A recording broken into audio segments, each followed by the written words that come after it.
ಅಮೃತಜ್ಞಾನ ವಾಹಿನಿಯ ಎಲ್ಲ ವೀಕ್ಷಕರಿಗೂ ಆದರದ ಸ್ವಾಗತ.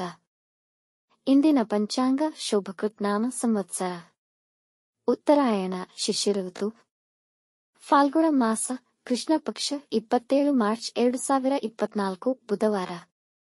ಸೂರ್ಯೋದಯ ಬೆಳಗ್ಗೆ 6:19, ಸೂರ್ಯಾಸ್ತ ರಾತ್ರಿ 6:31, ಚಂದ್ರೋದಯ ರಾತ್ರಿ 8:11, ಚಂದ್ರಾಸ್ತ ಬೆಳಗ್ಗೆ 7:26.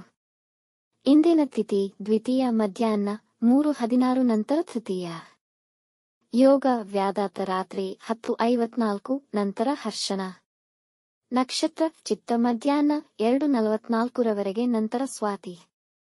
ಕರ್ಣ ಗರಜ ಸಂಜೆ 5:06, ವನಿಜ ಬೆಳಗ್ಗೆ 6:04 ಮಾರ್ಚ್ 28 ನಂತರ ವಿಷ್ಟಿ.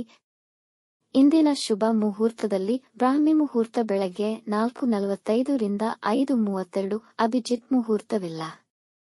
ಪ್ರಾತಃ ಸಂಧ್ಯಾ ಬೆಳಗ್ಗೆ 5:08 ರಿಂದ 6:19 ರವರೆಗೆ, ಸಂಧ್ಯಾಕಾಲ ಸಂಜೆ 6:31 ರಿಂದ 7:42. ಅಮೃತ ಕಾಲ ಬೆಳಗ್ಗೆ 9:08 ರಿಂದ 10:55 ರವರೆಗೆ.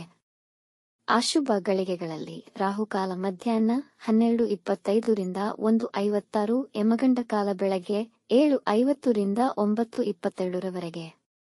ವರ್ಜ್ಯಕಾಲ ರಾತ್ರಿ 10:25 ರಿಂದ ರಾತ್ರಿ 12:10 ಮಾರ್ಚ್ 28. ದುರ್ಮುಹೂರ್ತ ಮಧ್ಯಾಹ್ನ 12:01 ರಿಂದ 12:49, ಮಧ್ಯಾಹ್ನ 2:44 ರವರೆಗೆ. ತಾರಬಲ ಇರುವ ನಕ್ಷತ್ರಗಳು: ಭರಣಿ, ರೋಹಿಣಿ, ಆರ್ದ್ರ, ಪುನರ್ವಸು, ಆಶ್ಲೇಷ, ಪೂರ್ವ ಫಾಲ್ಗುಣಿ, ಹಸ್ತ, ಸ್ವಾತಿ, ವಿಶಾಖ, ಜ್ಯೇಷ್ಠ, ಪೂರ್ವಾಷಾಢ, ಶ್ರವಣ, ಶತಭಿಷ, ಪೂರ್ವ ಭಾದ್ರಪದ, ರೇವತಿ. ಮಾರನೆಯ ದಿನ ಮುಂಜಾನೆಯವರೆಗೆ ತಾರಬಲ ಇರುವ ನಕ್ಷತ್ರಗಳು: ಅಶ್ವಿನಿ, ಕೃತ್ತಿಕ, ಮೃಗಶಿರ, ಪುನರ್ವಸು, ಪುಷ್ಯ, ಮಗ, ಉತ್ತರ ಫಾಲ್ಗುಣಿ, ಚಿತ್ರ, ವಿಶಾಖ, ಅನುರಾಧ, ಮೂಲ, ಉತ್ತರಾಷಾಢ, ಧನಿಷ್ಠ, ಪೂರ್ವ ಭಾದ್ರಪದ, ಉತ್ತರ ಭಾದ್ರಪದ. ಮಾರನೆಯ ದಿನ ಮುಂಜಾನೆಯವರೆಗೆ ಚಂದ್ರಬಲ ಇರುವ ರಾಶಿಗಳು: ಮೇಷ, ವೃಷಭ, ಸಿಂಹ, ತುಲಾ, ಧನು, ಮಕರ. ಈ ದಿನದಂದು ಜನ್ಮದಿನ ಹಾಗೂ ಮದುವೆಯ ವಾರ್ಷಿಕೋತ್ಸವ ಆಚರಿಸಿಕೊಳ್ಳುತ್ತಿರುವ ವೀಕ್ಷಕರಿಗೆಲ್ಲರಿಗೂ ಹಾರ್ದಿಕ ಶುಭಾಶಯ.